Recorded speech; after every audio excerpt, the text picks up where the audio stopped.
It's our first senior spotlight. What's your name? Maj Schilly. Where are you from? I was born in St. Louis, Missouri, but I live in Charlotte now. What kind of things do you like to do? I'm on the club baseball team, so I love to play baseball.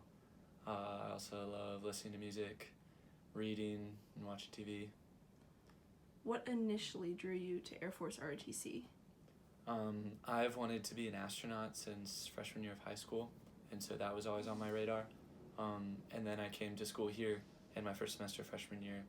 I had a friend who was in Air Force ROTC, and so that kind of opened me up to the possibility.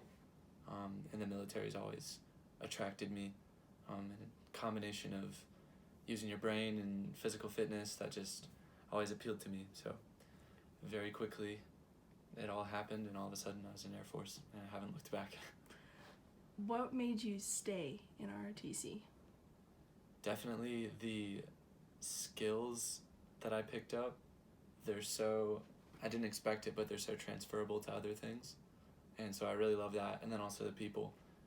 It's a very special place because you're all students and you're kids, but it feels like you're doing an adult job, and it's like a workplace. So it's just a very interesting combination, and you just pick up skills that you really can't get anywhere else. Who's somebody that you look up to? Probably my older brother.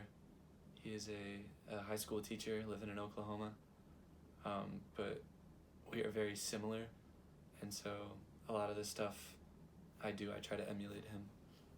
What kind of qualities about him do you say you like?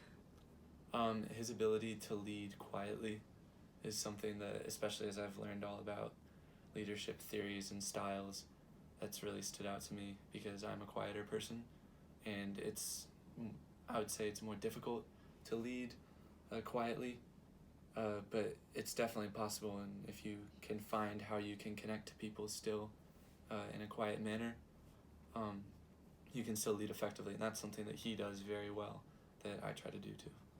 What's one tip for followership you would offer cadets? Definitely pay attention to your leaders, both the good and the bad, because that is the key to leadership, is connecting with your followers and gaining their respect. And so if you pay attention as a follower to what you like and dislike, then you can kind of figure out, okay, how can I be a great leader when I'm put in that position to connect with the people below me. What's one tip for leadership?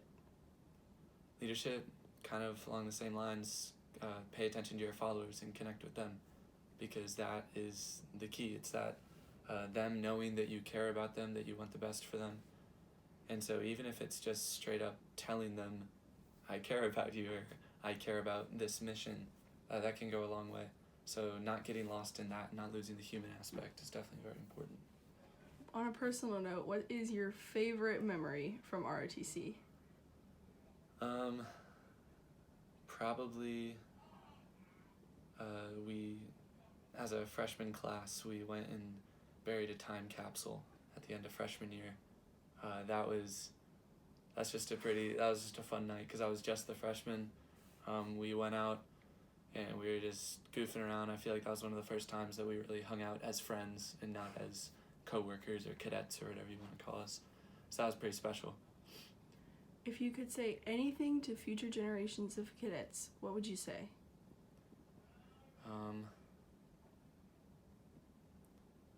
I guess that the whole point of ROTC is to train leaders, and so it's really a pretty incredible opportunity that you shouldn't take lightly.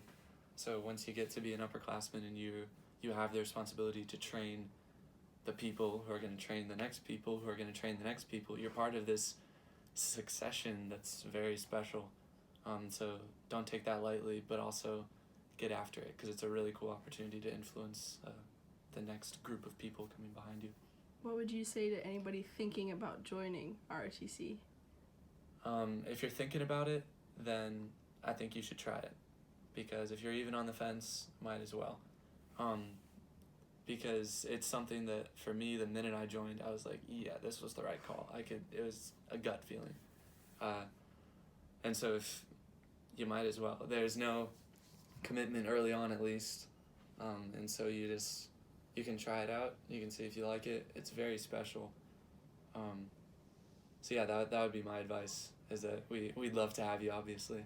But also keeping in mind that it's not for everyone, and that's not, like, if you don't want to do it, like, that's not a bad thing or a good thing. Like, it's a career choice, so Yeah.